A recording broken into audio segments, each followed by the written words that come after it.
Hey everyone, welcome back to the channel. I got something a little different for you today. I gotta fix the daily. Woke up this morning, left the house about 3 o'clock, was gonna go to work. Had a little misfire when it started up. I thought, oh, well, maybe it's just a little cold. Maybe it needs a little tune-up or something. Get a couple blocks down the road and misfire gets worse. Get out on the highway, misfire persists, it doesn't go away, doesn't clear up, nothing. Now I gotta fix the daily. So, little different than what you're used to seeing from me, but still kind of the same because it's still 3800. I got a 2007 Grand Prix, and I already got an idea probably what it's going to be to fix it, but let's just go ahead and go through the diagnostic process of figuring this out real quick, all right? All right, now the first thing we got to do, we got to hook up the code reader. I know it's going to say misfire. I also know it's going to say something about a thermostat because I've had a thermostat issue forever. It's stuck open. So I just haven't fixed it because if it was stuck closed, that'd be a problem. If it's stuck open, that just means I don't have really hot heat during the winter. So we're going to go ahead and hook this up and see which cylinder is misfiring. Hopefully it's one of the, odd numbers. That way it can be the front bank, and I won't have to mess with the bank that's toward the firewall there. So, all right, let's hook her up. Okay, so keep in mind that this is my daily driver, and it does go to a lot every day that is gravel, and there is mud and dust and all sorts of other stuff that I don't feel like cleaning up every day. So this car gets pretty trashed. All right, as you can see, my little ODB2 sensor down here is already hanging down for me. Perfect, great. I'll plug that bad boy in one time. And we come over here and we see too much glare. There we go. Hey, it's on. Cool. Let's turn the key on. Let's see what happens here. Please be 1, 3, or 5. Okay, let's see here. 2 codes found. Read codes. Alright, coolant, thermostat, yeah, we got that. There it is, cylinder. 1 misfire detected. PO301. Now, if that was PO302, that would have been cylinder number 2, and so on and so forth. So, the other two look like they're generic codes and blah blah. Okay, so cylinder number 1, that's actually pretty easy to fix.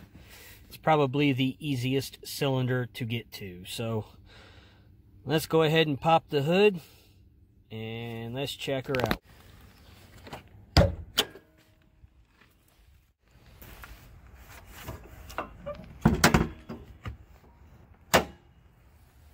Oh, there it is. Okay. Cylinder number 1. That bad boy right there. So, now this can be basically one of 4 things, I believe. So, the first thing that it could be is a spark plug. The second thing that it could be is the ignition control module, or it could be a spark plug wire. It could also be the ignition coil. Now, the 2 that I think it will most likely be are spark plug and ignition coil. The reason I think that is because these 3800s are known for having coil packs going out on them. So, spark plug, I haven't changed spark plugs in this thing in a very long time, so it very likely could be that. I just put a spark plug wire on it last year, and I did replace the ICM last year. So I'm thinking those 2 things right there are going to be it. And here we are with the infamous 3800. Now, I got my spark plug socket, my ratchet right here.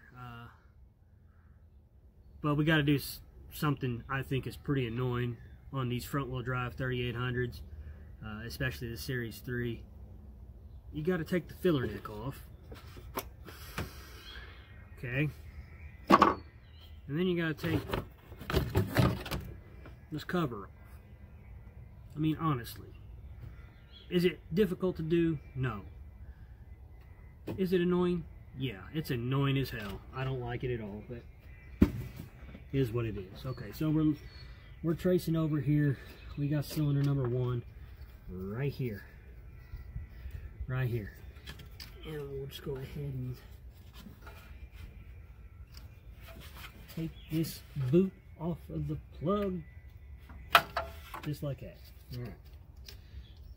We'll just go ahead and take it off the other side too. There we go. Yeah, we're looking in here and it looks like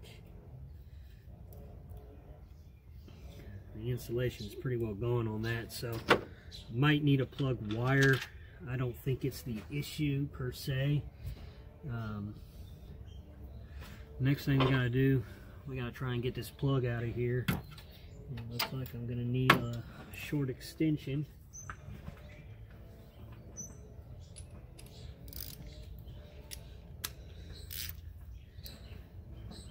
And we'll see if we can get to her.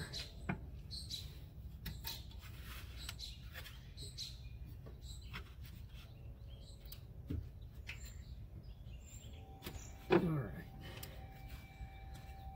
Loose.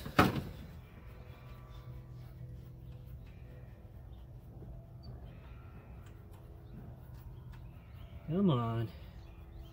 She'll come out of there, I promise.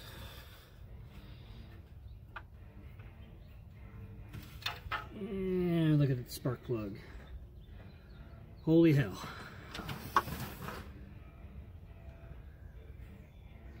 I don't know if we can get something to focus on that or not, but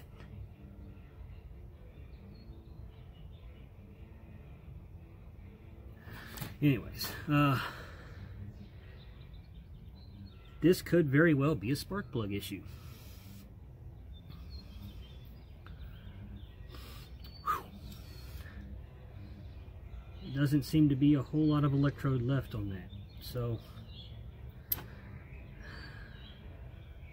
while we're here, we'll go ahead and pull one more spark plug if I can, and we'll compare the two. But I do have an extra spark plug. I even have an extra ignition coil. I don't really want to use my coil pack because it's the spare to the Camaro, but I guess it'll work in a pinch. Gotta do what you gotta do, right?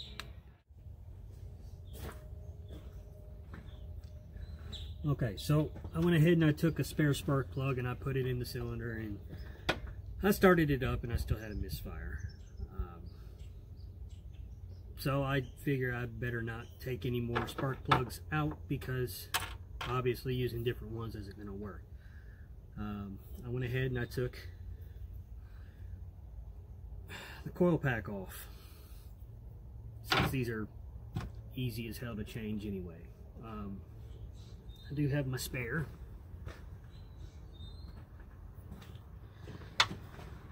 This is my spare for the Camaro. This is a Jegs coil pack. From all the research that I have done, everyone says that you shouldn't go with aftermarket coil packs on the 3800 because the regular ones are good. You know, the factory ones are good for up to like 500 horsepower or something like that, and they're much more resilient than aftermarket ones. This Jegs coil right here, I have found actually has a higher rating than the factory one, and I haven't had a single issue out of this coil pack, and I've been running them on that one for better part of 2 years now. So I think this one will make me down to the parts store at least. Go ahead and put her on. Well, put the coil pack on. Put the plug wire without any insulation on the spark plug back on. Started it up. Smooth as a top again. Damn coil pack. 3800s, I'll tell you what. It never fails. Almost every Misfire issue is a coil pack. Always. So it looks like I either got to find another one of my old coil packs or go down to the parts store and get one coil pack for this thing, because I don't want to leave that one on there. But at least I know what the issue is now. Well, that's all for this video, guys. See you on the next.